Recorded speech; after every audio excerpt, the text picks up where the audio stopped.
Michigan is known for its cold and long winters, so it comes as no surprise that the state has numerous winter ski resorts. What very well may be a surprise is that Michigan has the second most ski resorts in all of the United States, 38 to be exact, ranking only behind New York, whom has 50.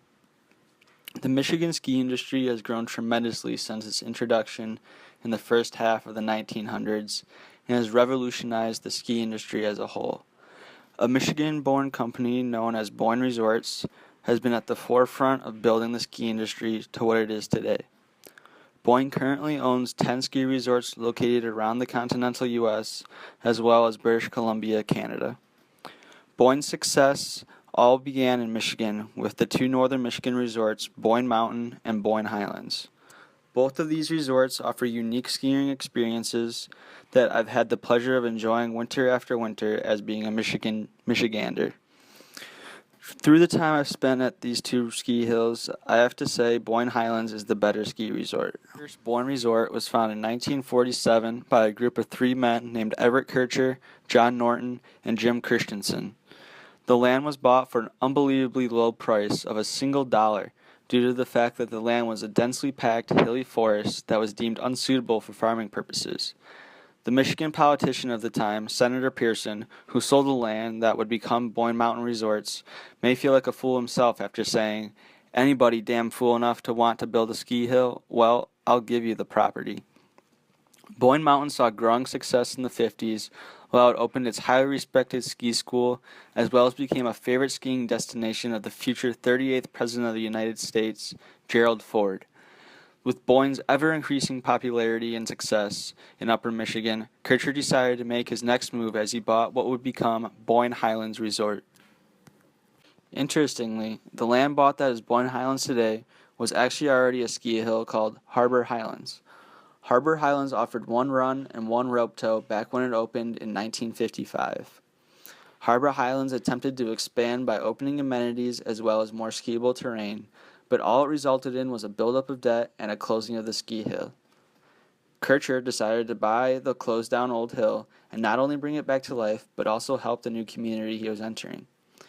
When Kircher bought the old Harbor Highlands hill, he also showed his generosity by paying off all the debt that was accumulated by the former owners and made sure all the shareholders made back the money they had invested. John wanted to make Boyne Highlands a year-round resort that would attract people from all over the country. After experiencing frustration with the standard two-man chairlift, Kircher came to a realization that there was no reason he couldn't invent a three-person chairlift. After a couple of calls with Boyne's chairlift manufacturer, known as Riblet, the world's very first three-man lift was put into action. When Boyne Highlands opened their resort in December 26, 1963, skiers were able to get up the hill with not one but two three-man chairlifts.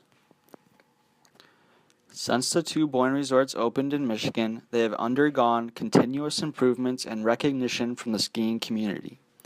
In the 70s, Boyne Mountain developed the patented Highland snow gun, which gave the resort the ability to isolate dry areas of the hill and blow snow, giving skiers better riding conditions and a longer season.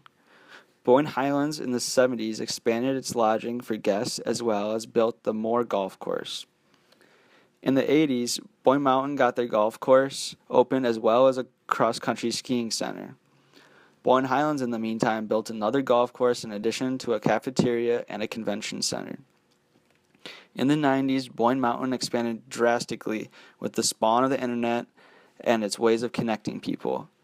In 1992, the mountain opened up the very first six-man high-speed chairlift in America as a result of increased crowds and longer than desired lift lines. The six-man lift helped eliminate lift lines and get skiers to the top of the hill faster. In 95, Boyne Mountain added an additional 12 trails and one new lift available for skiers at their disposal. The 90s was a huge decade for Boyne Highlands resort as well. Highlands opened up America's first high-speed four-person lift, developed two golf courses, one of which is Boyne's Country Club, and added additional 12 runs and two chairlifts to the trail map. In the 2000s, Highlands opened up the Midwest's longest magic carpet conveyor belt, getting beginner skiers and snowboarders up the hill, introduced a new snowmaking gun, the Boyne Low-E fan gun, and in 2009, along with Boyne Mountain, opened the only two Burton Learn to Ride centers in Michigan. More recently, the focus at the two resorts has been in the building top-of-the-line terrain parks for skiers and boarders of all age to progress their riding. Boyne Highlands offers 5 different terrain parks during peak season conditions, including the Burton Riglet Park, designed for young riders aged 3 to 6, as well as the Challenger Terrain Park, which includes a halfpipe and large jumps and rails.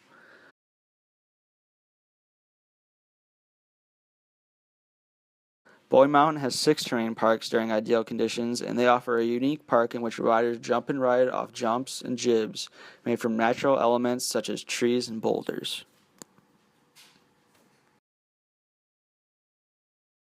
Being from Michigan and having a passion for snowboarding, I spent significant time snowboarding at both Boyne Highlands and Mountain. There are things I like about both resorts and things I dislike. Boyne Mountain is a great resort for people looking to practice their skills in the freestyle terrain parks. The North McLouth Terrain Park is one of the best I've rode in Michigan. The jumps are just as big, if not bigger, than any other Michigan resort and are a ton of fun to play around on. That being said, Boyne Mountain lacks, in my opinion, ski trails for the average to expert rider who is not interested in jumps and rails. When not in the park, I often feel cramped with space around a normal amount of skiers on a medium difficulty downhill run. The resort has 500 vertical feet and covers 415 acres of land. Boyne Highlands, on the other hand, offers 552 vertical feet and stretches across 435 acres of land. 52 feet of vertical and 20 acres of land may not appear to be that significant of a difference, but having rode at both these resorts, I have to say that Boyne Highlands feels as though it is a much bigger resort and makes the skier feel far less cramped than Boyne Mountain. Highlands offers a great terrain park, though not as well kept up in my opinion, but still competitive with what Boyne Mountain offers. Highlands also has far more runs amongst the trees, which many riders find enjoyable for both the beauty of the snowy Michigan trees as well as the challenging terrain and freedom the tree runs offer to the rider. Being a snowboarder who likes to ride the park as well as downhill and glade tree runs, Boyne Highlands is a better ski resort than Boyne Mountain, and I would recommend visiting the Highlands if you only have the time to ski at one of the northern Michigan resorts.